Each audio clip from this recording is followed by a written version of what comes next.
So the experts, they leaned forward in their seats, right?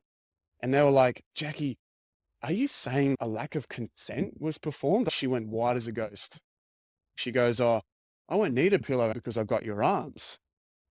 And I was like, yeah. I said, oh, be careful. These arms can cause pregnancies.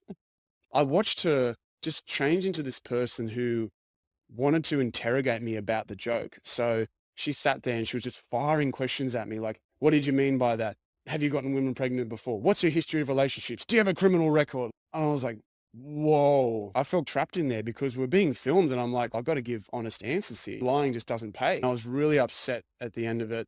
I did talk to production and they said, look, like that was a pretty intense scenario. More than likely because of the topic you touched on, it won't make it to the show. So I was like, all right, I'm still a bit traumatized because that was a really personal things and she just took that completely the wrong way and blew it up.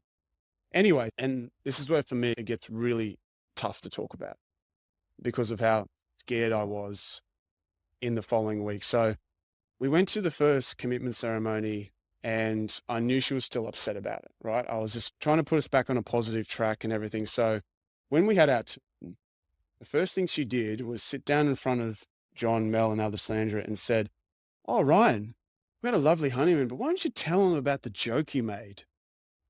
You sure about that? Is that really relevant? Are you trying to make me look bad, look evil and whatnot for your perspective on things, right? So I repeated the joke and then I said, oh, be careful. These arms can cause pregnancies. So all the rest of the group was sitting over there. They heard it and half of them laughed. They had a bit of a chuckle, right? That triggered her in a way I've never seen before, hey.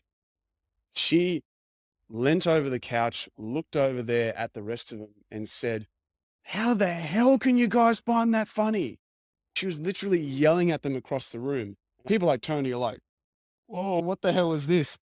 Anyway, she went on this little tirade. And I said to her, I go, because Jack, it's funny when you think about it. She goes, it's not funny. I will forever stand up for women's rights, particularly when it concerns rape. Where'd the rape come from? I have no idea. She screamed it across the room in front of who knows how many crew, the rest of the cast, and they will verify it as well. Like they wanted to skip past that as soon as possible because it's just so dangerous. That is such a dangerous thing to say and be associated with, particularly as a man. I would have went running right there, yeah. So after she screamed it out, I took my arm off from around it and I just went, sure, Jacqui? Are you sure that's the direction you want this to take? What is going on here? So the experts, they leaned forward in their seats, right? And they were like, Jacqui, are you saying a lack of consent was performed? She went white as a ghost. She was like, oh, and then obviously they had directions from production. And then John or Mel just goes, all right, everyone, we're cutting filming right now. So we took a break. We did the rest of the commitment ceremony. I probably look a bit shaken up by then. So you saw that it was about me challenging the experts or something like that. So a whole bit was cut. Anyway, so we went back to the group and we had a break and I basically ran out of the room and I was sitting in one of the private rooms and I was just sitting there and I was just like rocking. I'm like, shit, she said that on live TV. She said that like, I've never heard this before. I'm like, what do I do? Next minute, the head of mass production comes sprinting into the room and just said, look, Ryan, that was horrific. All right. Like that kind of association, not only is it bad for you, dangerous for you, but it's bad for the network as well, particularly when it's unfounded and she couldn't elaborate on it. There's no founding for it. And I said to her, look, like, I don't know what I'm supposed to do. I need to get away from this person.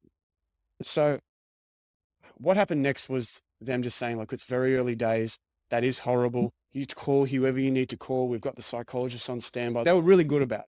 Yeah. They didn't want to lose a groom. Like they'd already lost Elliot and Pim and then Jake as well. They like just dropping like flies. But for me, I had a real serious concern for my image, my safety and being associated with that. So as soon as I got back to the apartments, I was on the phone with my solicitor, told him the whole thing. He wrote everything down. He said, look, if this situation develops, right, you can just understand that you're protected here. What is Channel 9 doing to help you in this? And they said, look, they had discussions with everybody and said, this is never going to go to air. Do not discuss this beyond this room, et cetera, et cetera. Like for me, I feel as if at that point, I was so traumatized that you see a really dimmed down version of Ryan for the next few weeks. But that's what I was going to ask. If that happens, my energy was just like, week one. stifled. Yeah. No wonder why I'm like, And if that's why intimacy was such a big issue for us, because how do you go into that scenario and just wondering, well, if I do become intimate with this person, are they then going to follow that same train of thought and then accuse you of it because the act has been done? There's all sorts of ramifications that can follow you around for life. yeah. So Well, for me, it was yeah. just, I was gobsmacked. Yeah. It's terrifying. And then she complains that you don't want to have sex with her.